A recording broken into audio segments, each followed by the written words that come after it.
ഇളമ്പക്ക എന്ന കക്കവാരലാണ് വലിയ പറമ്പിലെ വലിയൊരു വിഭാഗം ആളുകളുടെ ഉപജീവനമാർഗം. കക്കയുടെ ശാസ്ത്രീയമായ സംസ്കരണ യൂണിറ്റുകളും ഇവിടെയുണ്ട്. മീൻപിടുത്തം കുറയുമ്പോഴാണ് കക്കവാരലിലേക്ക് തിരിയുക. കക്കയിറച്ചിക്ക് ആവശ്യക്കാരും ഏറെ.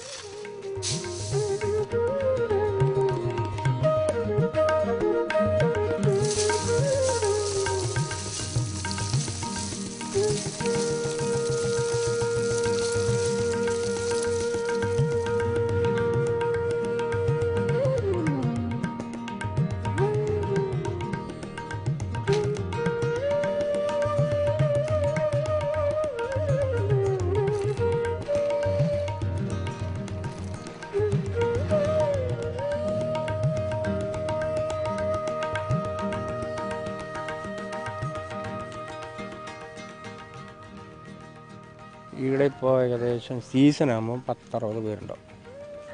അത് മത്സ്യം പിടിക്കാൻ കിട്ടാണ്ടിപ്പം വന്നിട്ട് വരുന്നു മത്സ്യത്തൊഴിലാളി. അവർ ഉപജീവനമാർഗം. കക്ക മാത്രമല്ലാതെ വേറെ ഒന്നുമില്ല, കക്ക മാത്രം. അതിങ്ങനെ നമ്മൾ എടുക്കുന്ന മുരു അത് കയറുമ്മലുണ്ടായപ്പോൾ മുരു വെള്ളത്തിലുണ്ടാവും. അത് വെള്ളത്തിൽ ഉൽപ്പാദിപ്പിക്കുന്നതാണ്. നശിച്ചു പോകാൻ സാധനം. ഇതിൻ്റെ ആവശ്യക്കാരൊക്കെ എവിടെയാണ്? അതിങ്ങനെ ആൾ വന്ന് വാങ്ങിക്കൊണ്ട് പോകും.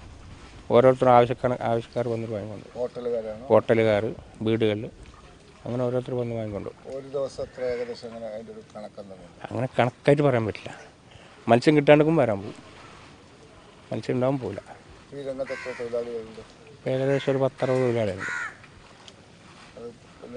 ലാഭകരമാണോ? അങ്ങനെ ലാഭം മുതലൊന്നും അങ്ങനെ ചിലപ്പോൾ നഷ്ടം വരും, ചിലപ്പോൾ ലാഭം കിട്ടും. പറയാൻ പറ്റില്ല.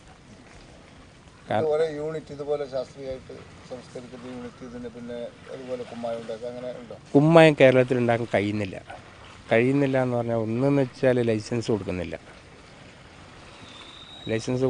കൊടുക്കുന്നില്ല. പിന്നെ അത് മാത്രമല്ല കരി വെച്ചിട്ടുണ്ടാക്കാൻ കഴിയില്ല.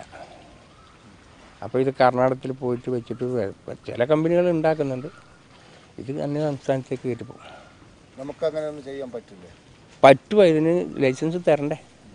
ലൈസൻസ് തരുന്നില്ല. അതിന് സ്ഥല സൗകര്യമില്ല. പിന്നെ ഉണ്ടായ സ്ഥലം പഞ്ചായത്ത് ചോദിച്ചാൽ തരില്ല. വികസനം അവരാഗ്രഹിക്കുന്നില്ല. വികസനം ആഗ്രഹിക്കുന്നുണ്ടെങ്കിൽ അവരതിന് സ്ഥല സൗകര്യവും മറ്റേ ഇത് ഉപജീവന മാർഗ്ഗം നോക്കലേ, അതവർ ചെയ്യുന്നില്ല. വലിയ പറമ്പിനെക്കുറിച്ചുള്ള ബ്ലോഗിലൂടെ പിന്നീട് കടന്നുപോയപ്പോൾ ഒരു വിരുദ്ധൻ അതിൽ ഇങ്ങനെ എഴുതിയിരിക്കുന്നു: ഭൂമിയിൽ ഒരു സ്വർഗമുണ്ടെങ്കിൽ അത് കാശ്മീരാണെന്ന് ജവഹർലാൽ നെഹ്റു പറഞ്ഞു. വലിയ പറമ്പിൽ വന്നിരുന്നെങ്കിൽ അദ്ദേഹം ഇങ്ങനെ പറയില്ലായിരുന്നു.